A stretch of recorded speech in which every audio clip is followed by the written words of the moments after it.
because this is a face that's been with us for about 50 years now. The face that brought hope to the blacks. And that's Jermaine Jackson, the very illustrious Jackson family that made so much impact on we Africans, Nigerians particularly. We love you guys. We're so happy that you decided to come. Thank you. And this is your home. I hope you've been told this by everybody. Exactly. Now, tell me how you felt when you landed on Nigerian soil. I haven't heard about the kind of love that people exude towards your Americans, especially your family. Well, the first time we came to the African soil was in 72. It was in 72 on Gorée Island in Senegal, and we were just amazed because we felt such a connection, and it was like coming home. And we saw things that we didn't read accurately in the history books at home, but we felt good. We felt at home. There was a great celebration, and we didn't want to leave. But then, since then, we came back and we made other trips to other parts of Africa, and it has been a connection with us ever since. Fantastic. Now here you are again, after so many years that you have been out of touch. I'm sure you must have been keeping touch with us in very many ways, but now you're here physically. What has brought you here this time around? What has brought me here is it's been 50 years for us, and it's 50 years for Lagos to be recognized as a state. And with that being said, 50-50 equals 100. So there's going to be a lot of 100% of success and good things. We plan to do a concert and a tour, a 50th anniversary African tour for the continent of Africa. And that's why we're here. And also, I've been looking to do a Jackson Academy Performing Arts School where we teach the arts and in the entertainment business and the film business as well. And there's a lot of talent here that needs help, and just a little bit to push them and get them ready for the global market. So those two reasons are why we're here. Fantastic. And how far have you gone so far? I haven't stepped your feet here. Well, I've met a lot of influential people, and it looks like that we're going to get things rolling forward on a good foot. It's so much to do here. It's so much history. And I guess our presence here is just going to continue the inspiration and the influence. But at the same time, we want to entertain for you. We want to give back to you for what you've given us for so many years, that support and that love and knowing who we are. We are African Americans, but at the same time, our roots are here. And it's because of you that we are strong, that we are who we are. And sometimes we get caught up into the propaganda and the sensationalism that the American media has offered, but we've always stayed grounded and because of our roots and to know who we are. And nothing's going to be easy for us, so we know that we have to have thick skin to deal with all the things that are being said, but at the same time, we know where we come from. That's why we know where we're going. Now, two things have brought you here. First, 50th anniversary of the existence of Lagos and your academy that you have in mind. And I think you couldn't have had a better way to celebrate Lagos than having you to come and celebrate with us. You're a name that we love so much. I can say that over and over again. That should tell you the kind of feeling we have towards you. Now, the academy bit, let's go into it. It will interest a lot of us. Let's expatiate a bit on that. The Jackson Academy Performing Arts School will be an institution where we will bring top professors and teachers over in their field of music and directing, producing, lighting, song, dance, to teach and to inspire and to give talks to sort of give the talent that you have here hope, and because it's just that there's so much talent here, and with the right direction and the right push, I think you can turn out a lot of great talent for the world. We had help when we started, so I think it's important to sort of give back. Correct me if I'm wrong, I've heard that you're going to have some plane tours. You're going to use this as a way to also reach out to other states of Nigeria. Give me a bit about your itinerary while you're here.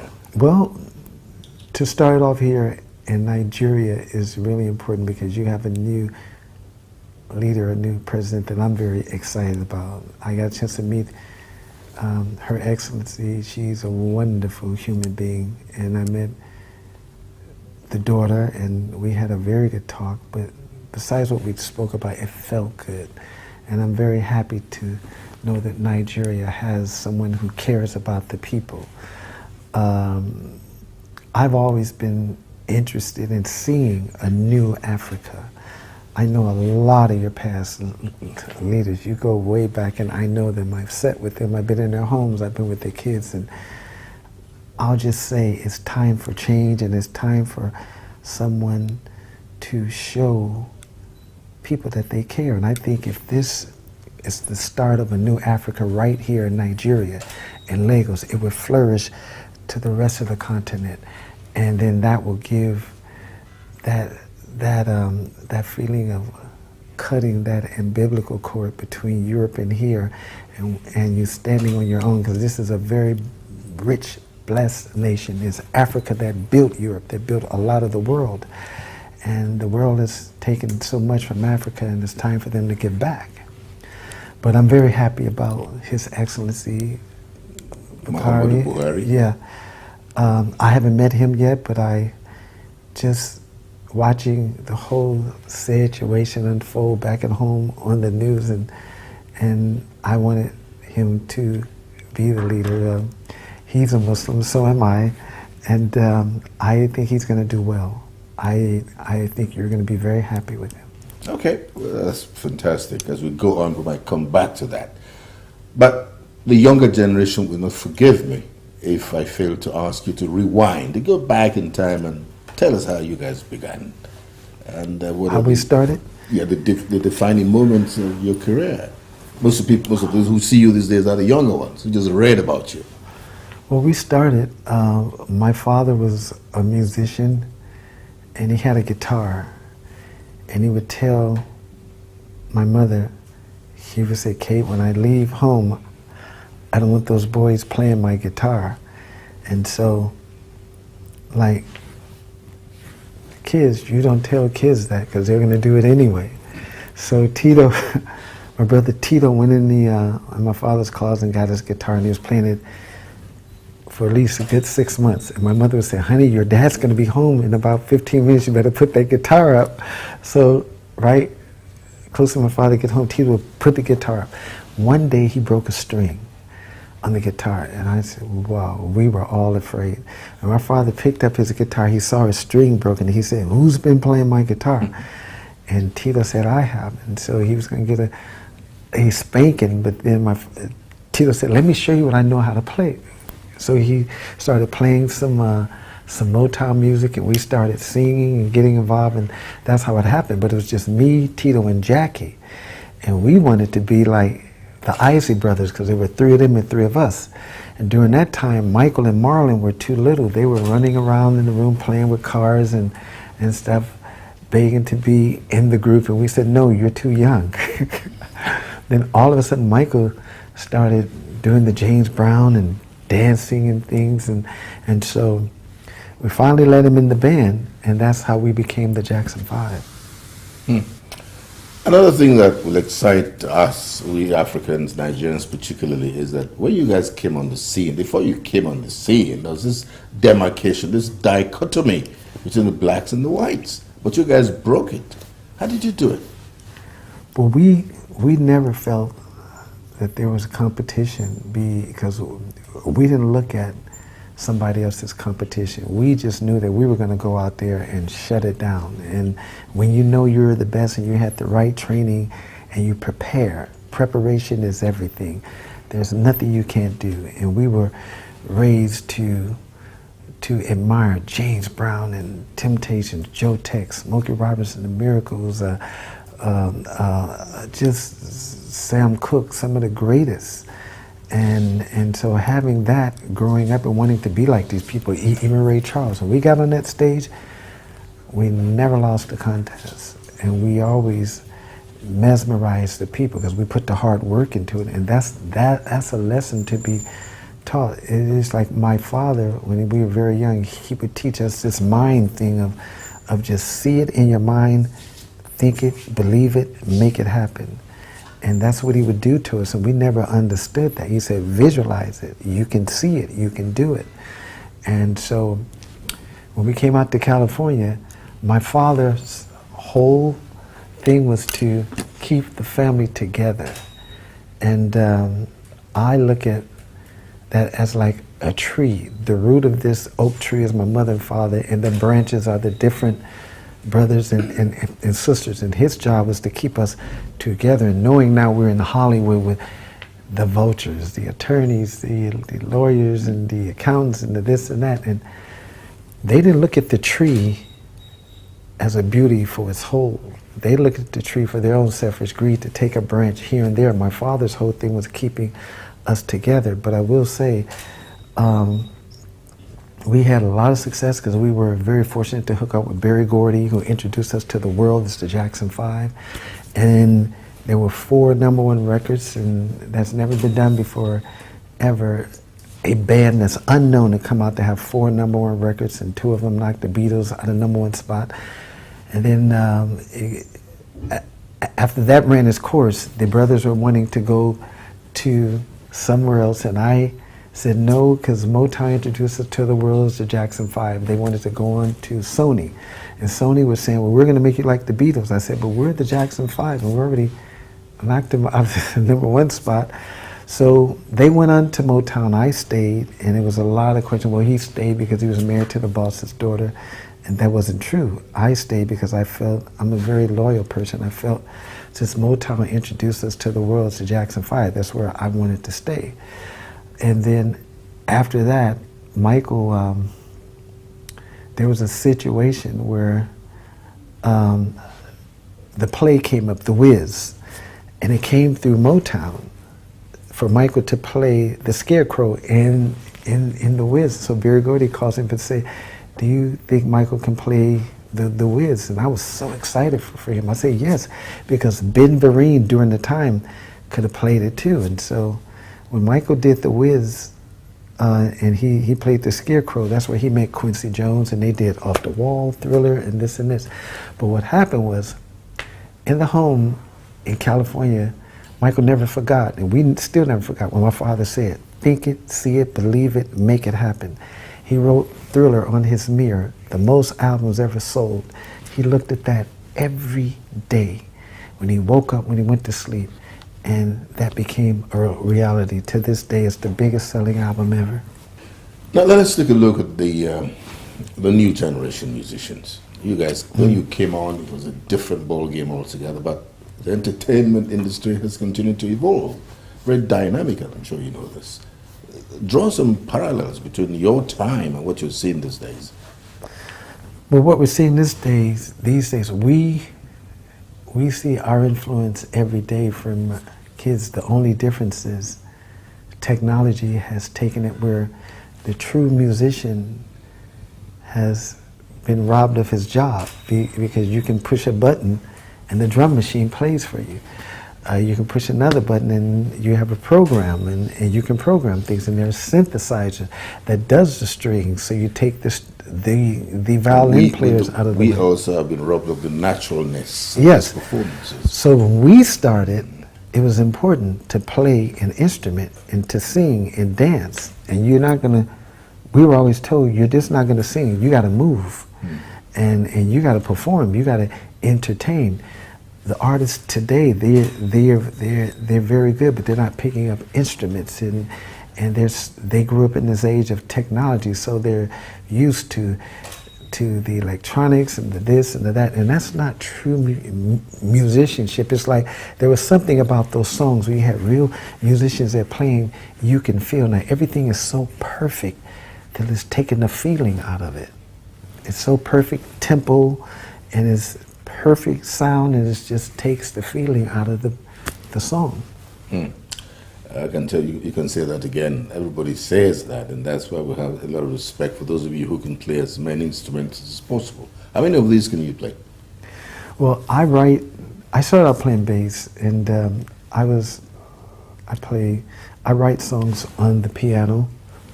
I play drums, and I play a little bit of harmonica. Being around Stevie Wonder, it kind of inspired me to play.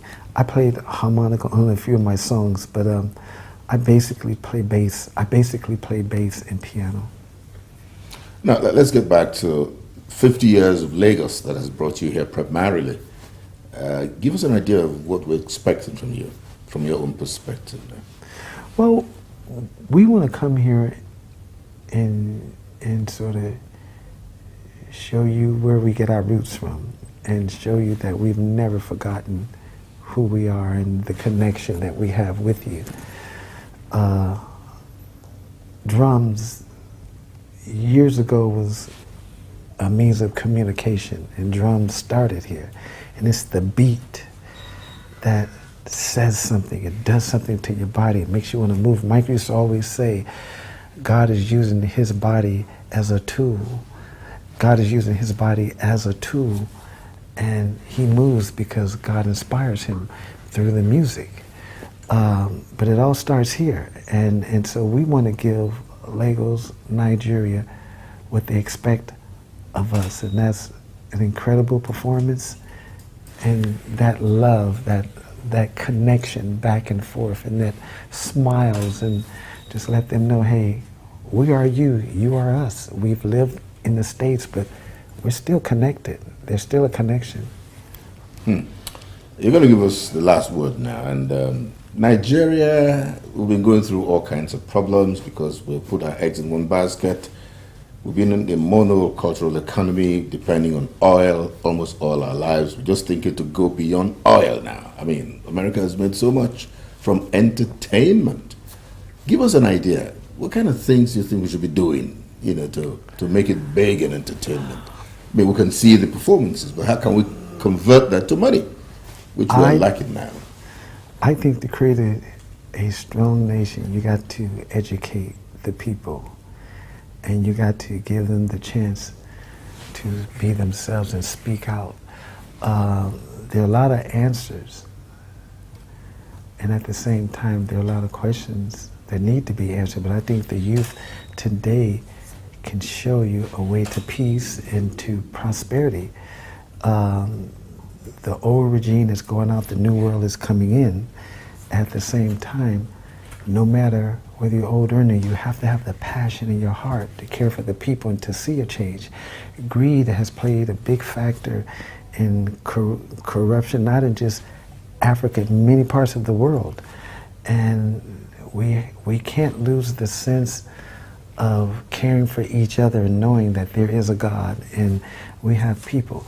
The people give you the power. You don't come in as a king.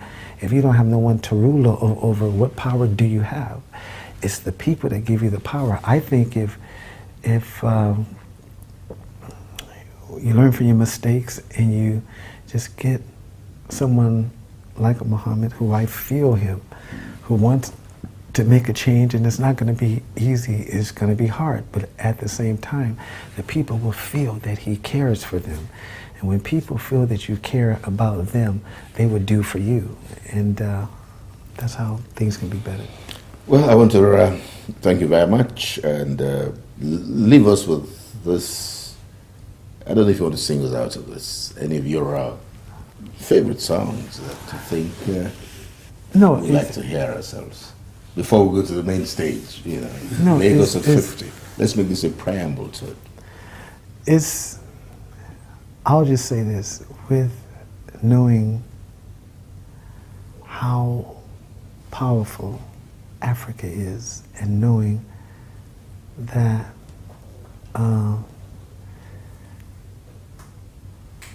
the influence it's had over the world, which is not written in the Western world because they don't want us to know.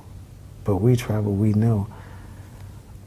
I want to thank just Africa, Nigeria, for being who you are. You're real, you're pure, you stay true to who you are. And the support that you've given our family over the years that we've never forgotten.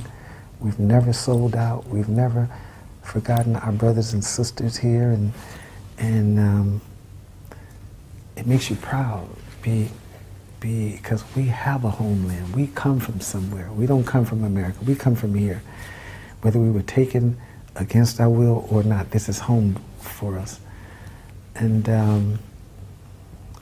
I just want to end it by saying, singing a few lines of I'll Be There. You and I must make a pact. We must bring salvation back. Where there is love, I'll be there. Love is very important. Thank you very much. Thank you. God bless you. Thank you.